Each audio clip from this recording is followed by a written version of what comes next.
Hello, എല്ലാവർക്കും നമസ്കാരം. അപ്പോൾ നമ്മൾ ഇന്ന് ഉണ്ടാക്കാൻ പോകുന്നത് വളരെ വേഗം തയ്യാറാക്കാൻ പറ്റുന്ന ഒരു ക്യാബേജ് തോരനാണ്. നമുക്ക് ആവശ്യത്തിനുള്ള ക്യാബേജും സവോളയും പിന്നെ കുറച്ച് പച്ചമുളകും നന്നായി അരിഞ്ഞു വെച്ചിട്ടുണ്ട്. അതിലേക്ക് കുറച്ച് തേങ്ങയും ആവശ്യത്തിനൊപ്പം കുറച്ച് മഞ്ഞൾപ്പൊടിയും ഇട്ട് കൊടുക്കുന്നുണ്ട്.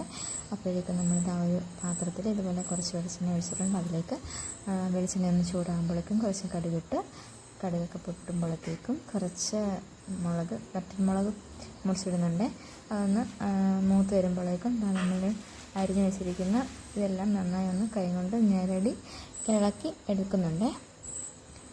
ശേഷം നമ്മൾ ഈ എടുത്ത് വെച്ചിരിക്കുന്ന ക്യാബേജ് അരിഞ്ഞത് നമ്മൾ പാത്രത്തിലേക്കിട്ട് നമ്മളൊന്ന് നന്നായി ഇളക്കി കൊടുത്ത് അതിലേക്ക് കുറച്ച് കറിവേപ്പിലയും ഇട്ട് നമ്മളൊന്ന് മൂടി വയ്ക്കുന്നുണ്ട്.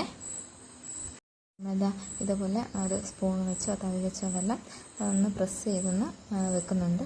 നമുക്ക് അടച്ച് വെച്ച് ആവശ്യത്തിന് വേവിച്ചെടുക്കാം. ഇതാ വെന്തതിന് ശേഷം നല്ല അടിപൊളി ക്യാബേജ് തോരൻ ഇവിടെ റെഡി ആയിട്ടുണ്ട്. കുറച്ച് വെളിച്ചെണ്ണയും ഒഴിച്ചാൽ സൂപ്പറായി.